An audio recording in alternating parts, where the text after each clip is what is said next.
आपण पाहत आहात ए स्टार न्यूज चॅनल आणि हे आहेत आजच्या ठळक बातम्या। भाजपच्या बाळा जाधववर कारवाई करण्याची SDPIची मागणी।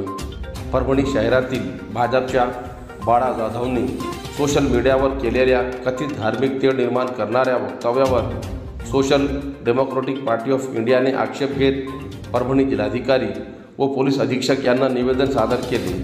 निवेदनात नमूद करण्यात आले आहे की बाळा जाधववर BNS कलम 153, 295A व 505 अंतर्गत गुन्हा दाखल करण्याची मागणी करण्यात आली। तसेच त्यांचे व्हिडिओ सोशल मीडियावरून हटवून त्यांच्यावर कठोर कारवाई करण्याचेही आवाहन करण्यात आले। अशा वक्तव्यामुळे परभणीसारख्या संवेदनशील शहरात धार्मिक तणाव निर्माण होण्याची शक्यता आहे। त्यांनी प्रशासनाला शांतता राखण्यासाठी ठोस पावले उचलण्याचे आवाहन केले। दिलेल्या निवेदनावर SDPIचे मुफ्ती साजिद नदवी, हाफिज सय्यद मोहतसिम फलाई, मोहम्मद तलहा अशरफी, अब्दुल जवाद सिद्दीकी, इम्रान खान, सय्यद अकील, शेख फैज, नदीम पटेल यांच्या स्वाक्षऱ्या आहेत। शेवडी शिवारातील खड्ड्याने घेतला दुचाकी स्वाराचा जीव। जिंतूर तालुक्यातील शेवडी ते भोसी दरम्यान शेवडी शिवारातील डोंगराच्या उतारावरील खड्डा चुकवण्याच्या नादात दहेगावकडून येणाऱ्या दुचाकी सवाराचा दुचाकीवरील ताबा सुटल्याने दुचाकीच्या 20 फुटाच्या खोल नाल्यात जाऊन जोरात आदळल्याने दुचाकीवरील 50 वर्षीय वृद्धाचा मृत्यू झाला, तर दुसरा दुचाकीवर गंभीररित्या जखमी झाल्याची घटना 17 एप्रिल गुरुवार रोजी दुपारी 2 वाजेच्या सुमारास घडली आहे। शेवडी फाटा ते कुऱ्हाडी दरम्यान 12 किलोमीटरच्या रस्ता दुरुस्तीचे काम सार्वजनिक बांधकाम विभागाने घेतले होते, मात्र 12 किलोमीटरपैकी केवळ 7 किलोमीटरच्या रस्त्याचीच BBM करण्यात आले आणि उर्वरित रस्ता तसाच सोडून देण्यात आल्यामुळे रस्त्यावर मोठमोठे खड्डे पडले आहे। शिवाय शेवडी फाटा ते भोसी दरम्यान असलेल्या शेवडी शिवारातील डोंगरावरील तीव्र उताराच्या सुरुवातीलाच मोठे खड्डे पडल्याने रस्त्यावरून ये जा करणाऱ्या वाहनधारकाचे खड्ड्यामुळे छोटे मोठे अपघात होणे नित्याचे झाले आहे।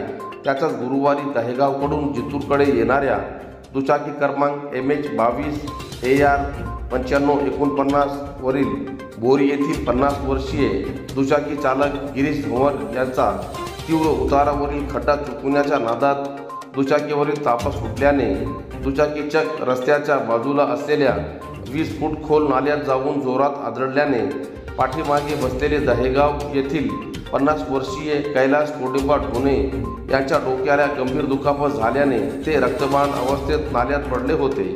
परिसरातील नागरिकांनी त्यांना उपचाराकरिता तत्काळ जिंतूर शहरातील ग्रामीण रुग्णालयात दाखल केले, मात्र वैद्यकीय अधिकाऱ्यांनी त्यांना तपासणी केल्यानंतर मृत्यू घोषित केले। हा अपघात घडण्यापाठीमागे एकमेव तीव्र उतारावरील खड्डा जबाबदार आहे, म्हणून आणखीन किती जीव जाण्याची वाट सार्वजनिक बांधकाम विभाग पाहत आहे असा प्रश्न परिसरातील नागरिक करत आहे। कारण मागील काही दिवसापासून अनेक अपघात या खड्ड्यामुळे झाल्याने सदरील खड्डा मृत्यूचा सापळा झाला आहे। हे सिद्ध झाले तरीही सार्वजनिक विभाग झोपेचा सोंग घेत असल्याचा विदारक चित्र आहे। आरोपींना अटक करण्याची मागणी, मृतदेह ताब्यात घेण्यास नकार। मानवत तालुक्यातील मंगरूळ येथील मयत शिक्षक सोपान पालवे यांच्या परिवारातील सदस्यास अनुकंपा तत्वावर नोकरी द्यावी, संस्थेने घेतलेली रक्कम व्याजासह परत करावेत, तसेच संस्थाध्यक्ष आणि मुख्याध्यापकावर गुन्हा दाखल करावा अशी मागणी करत मयत शिक्षकाच्या नातेवाईकांनी सोपान पालवे यांचा मृतदेह ताब्यात घेण्यास नकार दिला। गुरुवारी पहाटे पेडगाव शिवारात सोपान पालवे यांनी गळफास घेऊन आत्महत्या केली होती। आत्महत्यापूर्वी लिहिलेल्या पत्रातून संस्थेचे सचिव यांच्यावर गंभीर स्वरूपाचे आरोप केले, तसेच आपल्या आत्महत्येस तेच जबाबदार आहे असे नमूद केले। दरम्यान ग्रामीण पोलिसांनी या प्रकरणात मयताच्या पत्नी सागर सालवे यांनी दिलेल्या तक्रारीच्या आधारे संस्थेचे सचिव यांच्या विरुद्ध गुन्हा दाखल केला व त्यांना ताब्यातही घेतले, परंतु नातेवाईकांनी या प्रकरणात अन्य मागण्या करीत जिल्हा शासकीय रुग्णालयातून तो मृतदेह ताब्यात घेतला नाही। आज दिनांक 18 एप्रिल शुक्रवार रोजी सायंकाळपर्यंत नातेवाईक या प्रकरणात न्याय द्यावा अशी मागणी करीत होते।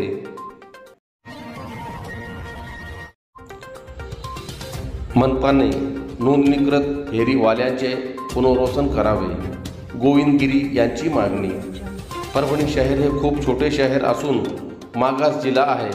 येथे रोजगाराच्या खूपच कमी संधी असून 3500च्या वर नोंदणीकृत फेरीवाले आहे।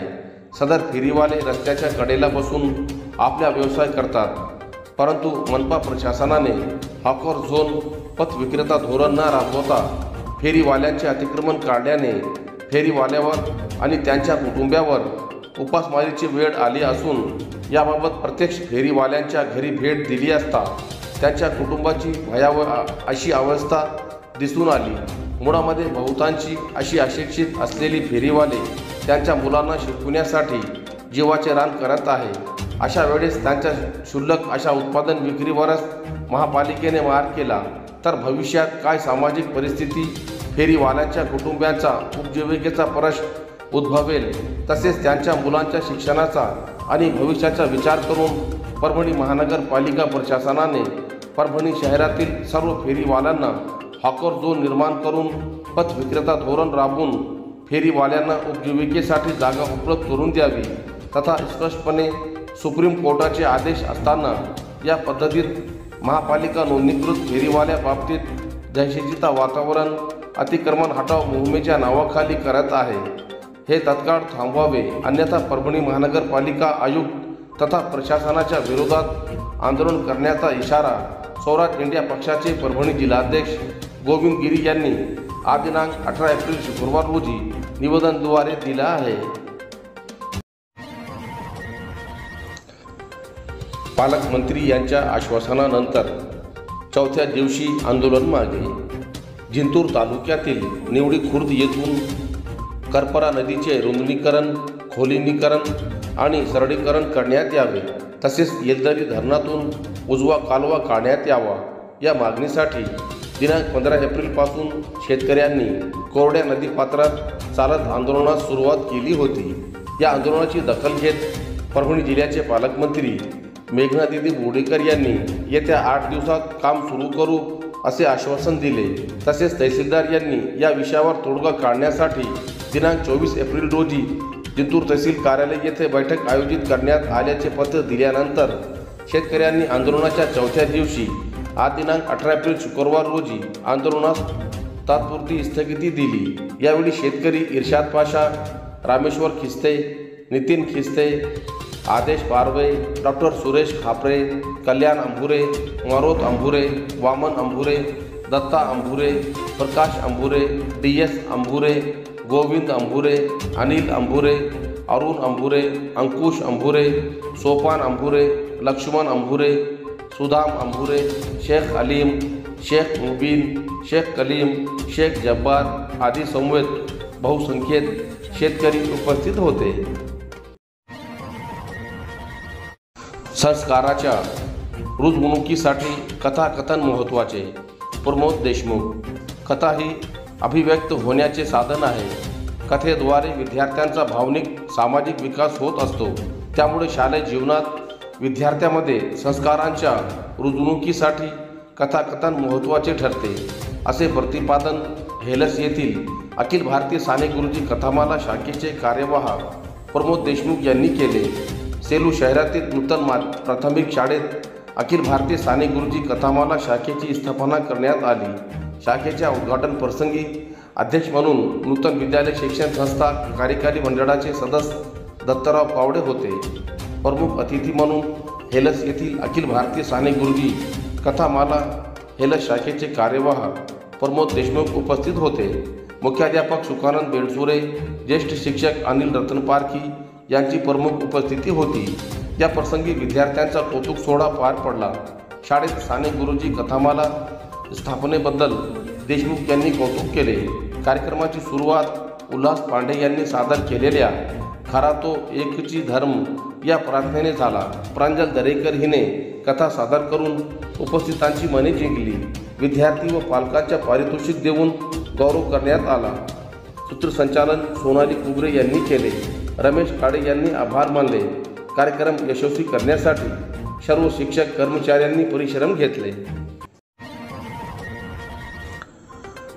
नतीशा माथुर यांच्या संकल्पनेतून योजनांची माहिती एका क्लिकवर। परभणी जिल्ह्यातील ग्रामीण भागातील नागरिक शासकीय योजनांचा लाभ मिळावा म्हणून जिल्हा परिषदेत येत असतात। अशावेळी विभागात कोणकोणत्या शासकीय योजना आहेत यांची त्यांना सविस्तर माहिती मिळत नाही। यासाठी जिल्हा परिषदेच्या मुख्य कार्यकारी अधिकारी नतीशा माथुर यांच्या संकल्पनेतून तसेच मिशन 100 दिवस अंतर्गत आज दिनांक 18 एप्रिल शुक्रवार रोजी जिल्हा परिषद विभागनिहाय QR कोड तयार करण्यात आला आहे। हा कोड स्कॅन करून संबंधित विभागातील योजनांची माहिती आता एका क्लिकवर मिळवता येणार आहे। विभागनिहाय तयार करण्यात आलेल्या या QR कोडद्वारे विभागातील योजना, त्यांची वैशिष्ट्ये, उद्देश, लाभ घेण्यासाठीचे निकष, आवश्यक कागदपत्रे, योजनेचे फायदे, ऑनलाईन अर्ज करण्यासाठी संबंधित विभागाचे संकेतस्थळ, योजनेचा लाभ मिळवण्यासाठी अर्ज कुठे कसा करावा अशी माहिती मिळवता येणार आहे।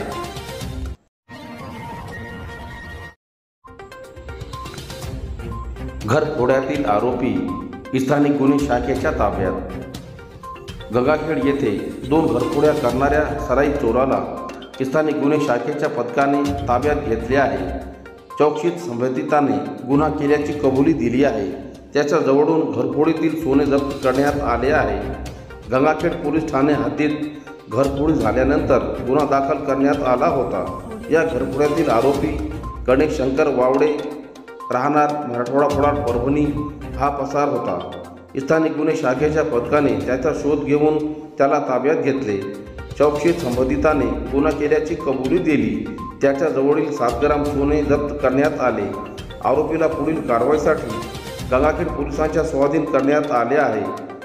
कारवाई पोलीस निरीक्षक विवेकानंद पाटील यांच्या मार्गदर्शनाखाली सहाय्यक पोलीस निरीक्षक पांडुरंग भारती, पोलीस अंमलदार कांगणे, परसोडे, परसराम गायकवाड, नील पत्रेवार, सावंत यांच्या पथकाने केली। परभणी जिल्ह्यातील घडामोडी सर्वात अगोदर पाहण्यासाठी आपल्या चॅनलला लाईक आणि सबस्क्राईब करायला विसरू नका।